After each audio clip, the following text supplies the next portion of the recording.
Hello adventurers, and welcome back to my channel. Today we are taking a bit of a serious tone in that we are going to honor someone who has done a lot for all of us. We may not realize it, but strong voices matter in today's society, and one particular voice that we were fortunate enough to find in the Phoenix area was Gerda Weissmann Klein.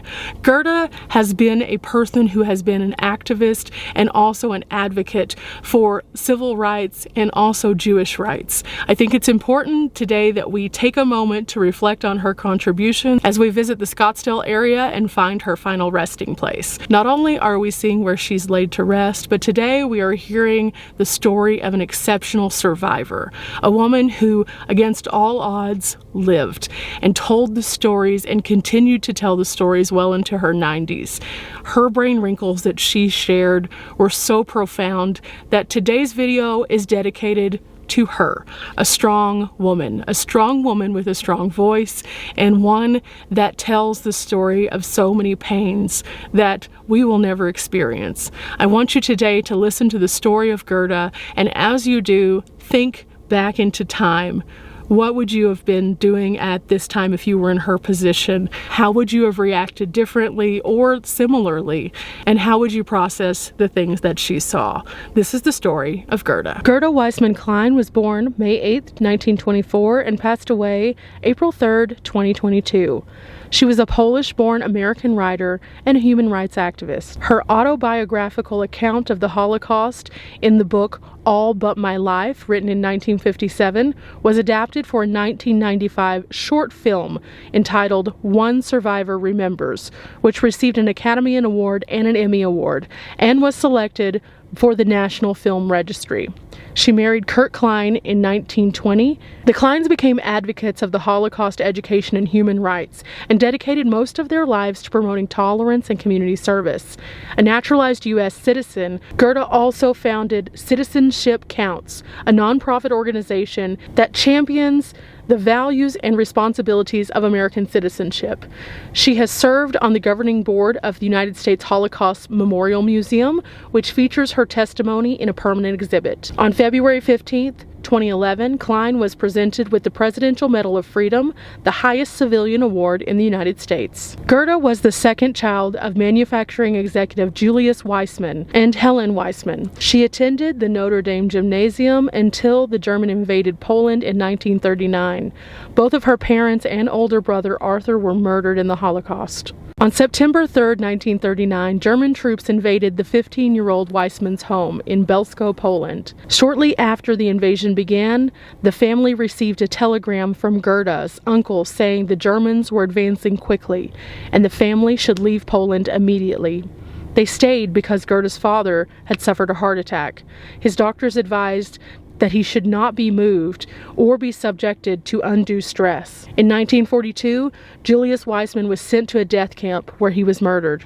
Not long after, the ghetto where Weissmann Klein and her mother had lived was liquidated. Her mother was forced into a group slated for death camp. Gerda was deemed fit for work, and she was sent to a labor camp. As she and others boarded trucks, Gerda jumped out frantically, looking to reunite with her mother. According to Weissmann Klein's account, the head of the local Jewish council threw her back in the truck saying, "You are too young to die." In May 1945, Weissmann was liberated by forces of the United States and Czechoslovakia. These forces included Lieutenant Kurt Klein, who was born in Germany. A teenage Klein immigrated to the United States in 1937 to escape Nazism.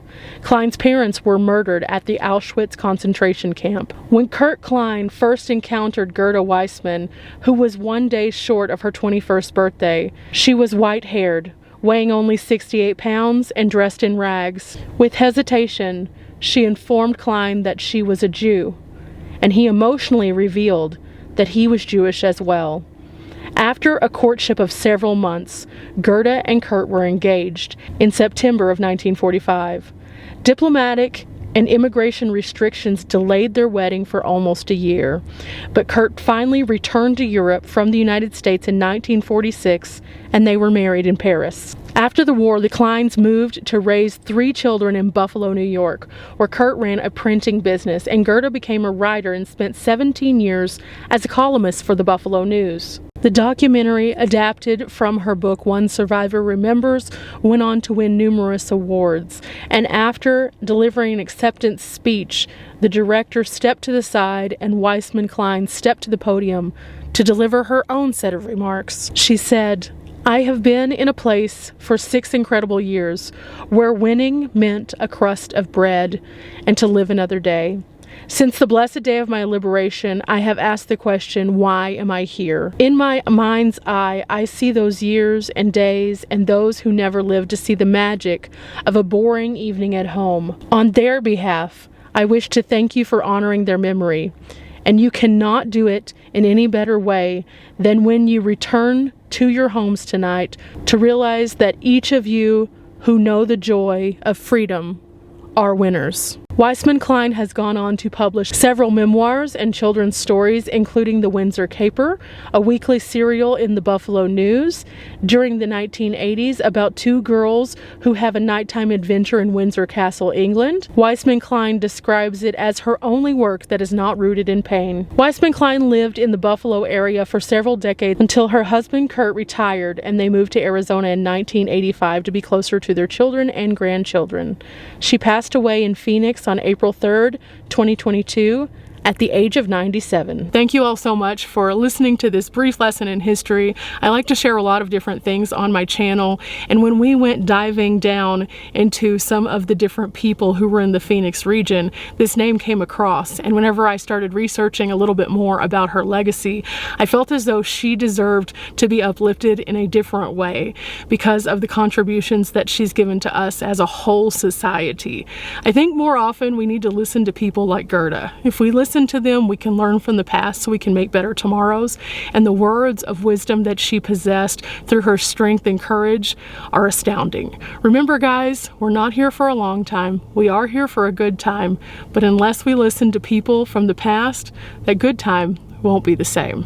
So with that, guys, thank you for coming along, and I'll see you next time.